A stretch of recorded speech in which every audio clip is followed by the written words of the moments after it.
Good morning, Sooner Nation. Welcome back to the Sooner Surge YouTube channel as we are here to talk a little more softball with you, our viewers. Thanks to all who have subscribed to our channel recently, who are liking and commenting each day on these videos.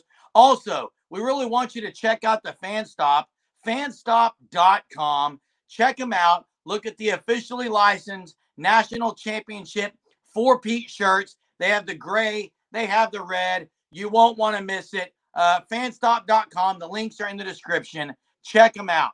Well, Sooners have now added 4 out of the portal, Hunter. There was 5 is what the original number was that OU might take.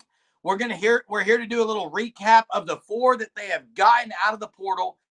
And everyone is on pins and needles wondering if Kennedy is going to close out this portal class. Will we see a Go Boomer tweet today? I don't know. Let's wait and see, but let's recap who they've gotten.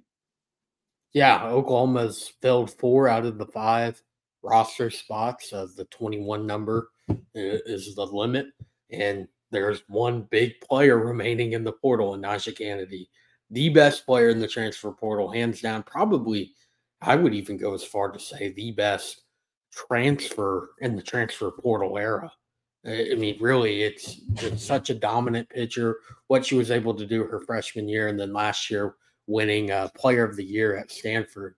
But Patty Gasso got it started, Friday night with Isabella Emmerling, redshirt sophomore, going to be a redshirt junior, catcher from North Carolina, very talented player with 14 home runs last season, 323 batting average, improved drastically from her batting average her redshirt freshman year at UNC, which was sub 200.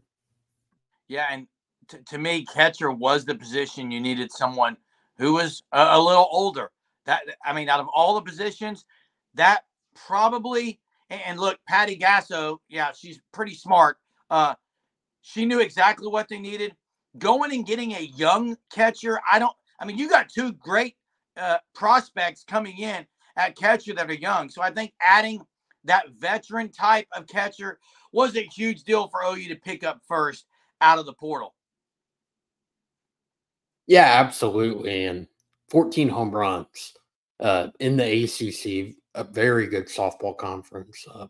Would say now, with the way it's going with realignment, possibly the second best conference outside of the SEC in softball, with a 323 average, 985 fielding percentage behind the plate. Mistake-free behind the plate. Also threw out a decent amount of runners. I believe 6 out of 9 attempts last year. So that was a Friday. And then a couple, Saturday or Sunday, you added Abby Dayton. Oklahoma goes and gets a replacement for Jada Coleman, the most talented center fielder in the country. Graduated, you have to replace her in some way. And they do it by adding a well over 400 hitter that can also play very elite defense. And again, the Mike Stith connection, played for those Bat Buskers in travel ball in high school. Yeah, and Dayton's another addition that's very valuable because of, you mentioned the above 400 hitting. Her power, I would say, is not where Jada Coleman was her last 2 seasons when she hit 17 and 13 home runs. However, she's going to be on base a lot. She's got good speed. She can cover a lot of ground. And again, that's also an area they had some coming in with some speed in that as well. So, again, Abby Dayton was one that a lot of Sooner fans were high on out of the portal, and one of the better outfielders in the portal, Hunter. Maybe, if not arguably, the best in the portal outfield-wise. There's a couple there. I think pure contact, speed, fielding. I don't know if there's a better transfer portal target out there for Patty Gasso in Oklahoma at the time. Again, you have Chaney Helton coming in, who really can do it all. I would say possibly even 5-tool, a lot more pop than you have with Abby Dayton. You also have Maya Bland, who was the predominant pinch runner a year ago, that is going to be in year 2 at Oklahoma, and at this point should be playing quite a bit, if not starting, a very talented recruit out of high school. So there was options there, but when you have a 431 hitter, only struck out 12 times a year ago, 10 of 12 stealing bases, it's hard to not jump on that immediately. And that's what Gasso did. Yeah, and then of course the third edition was maybe a bit of surprise, but I tell you what, the middle infield, I would say, Hunter, if you look at the portal entries in this offseason, shortstop probably had the most, I would say, prestigious group. I mean, the Alabama shortstop, you had Holtorf, you have Agbayani. To me, that was a position group that there were so many options. OU gets Elana Agbayani out of BYU. You could say the kryptonite to OU, someone who played well against OU this year. And really the biggest stat that stands out to me with her is how few have strikeouts. She's going to be putting the ball in play night in, night out. Yeah, 7 strikeouts in 2024 for Ilana Agbayani. Again, the year before, not in the Big 12 in 2023, 24 strikeouts. So really limited that number a lot. Very talented hitter at the plate with a little bit of home run capabilities, 5 home runs last year, but a 424, 534, 594 slash line with a career batting average of 379 between a year not in the Big 12 and then a year in the Big 12. Also can pitch some, but again, you mentioned the Oklahoma series, was the best player for BYU, played a key part in their upset win 9-4 in game 2 of that series. Pitched in that game, actually got the win, recorded 1 out to get the win in that game. But over the 3-game set, 6 hits. Very talented player out of the portal. That again was a shock because a rarity of not being announced on Twitter or Instagram, whatever social media sites these players are using, kind of just flew under the radar that she was even in the portal because there wasn't a public announcement from her once she entered. Yeah, and the Sooners closed out the 4th one out of 5.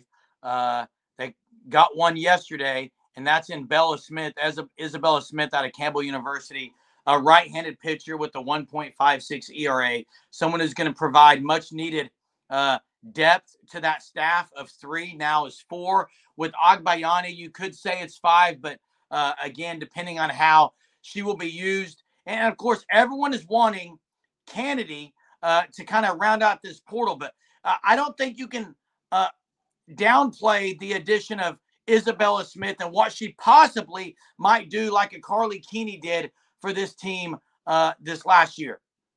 Yeah, pitching this year, I think compared to last year in the portal, not as many talented arms in the portal this year. There was a few, but the most talented arms, like Ruby Malin, for example, from Washington, she committed to Oklahoma State on the night of the national championship game. Teams like Oklahoma and Texas really can't even get an opportunity to recruit her because they're playing for a trophy in Oklahoma City, while Oklahoma State was already eliminated from Women's College World Series at that point. So a weaker pitcher class this portal go around, but at the bare minimum, it's a safe. I think it's a safe addition for Oklahoma because if you're swinging for the fences for Kennedy and don't get her, then you're stuck with 3 pitchers going into 2025, year 1 in the SEC, when a year ago you had 6. So at the bare minimum, you have 4. You also have 5 potentially with Agbayani as well, but very talented pitcher, sub-2 career ERA, 3 no-hitters over 3 years at Campbell, as well as last year, junior year, 1.56 ERA, 26-7 NFCA first team all region.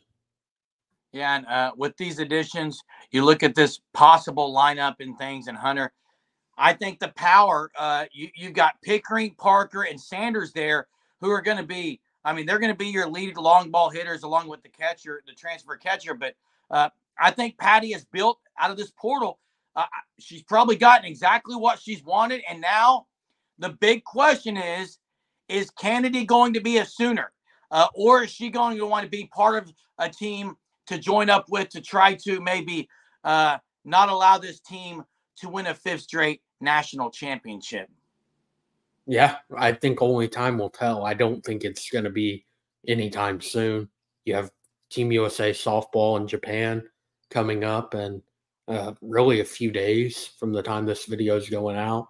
It's not long away, and why rush it? Or especially when agents are involved, that's not going to be kind of a rush decision. There's other schools. I mean, look at what Florida's building, Texas, obviously, as well, in the pitching department, very talented staffs to take the pressure off of Naja to where it's not like Stanford where you're the only pitcher, which that wouldn't be the case at Oklahoma either.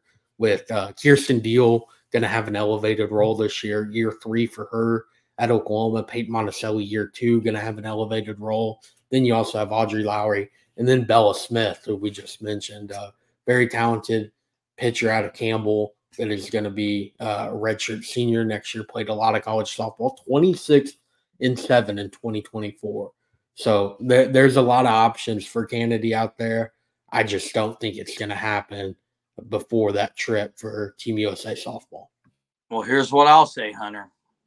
If you know, you know. And I think she knows, and that's why I think it could be before Japan. But you're right. Only time will tell. Will there be another Go Boomer tweet today, tomorrow, here in a week or two? I don't know, but when we do know, you'll know, because that's what we do here at the Sooner Surge. We provide content on the daily, all your Sooner sports needs. Make sure you're subscribed to our channel. Thanks for watching. Hit the subscribe button. We'll see you next time.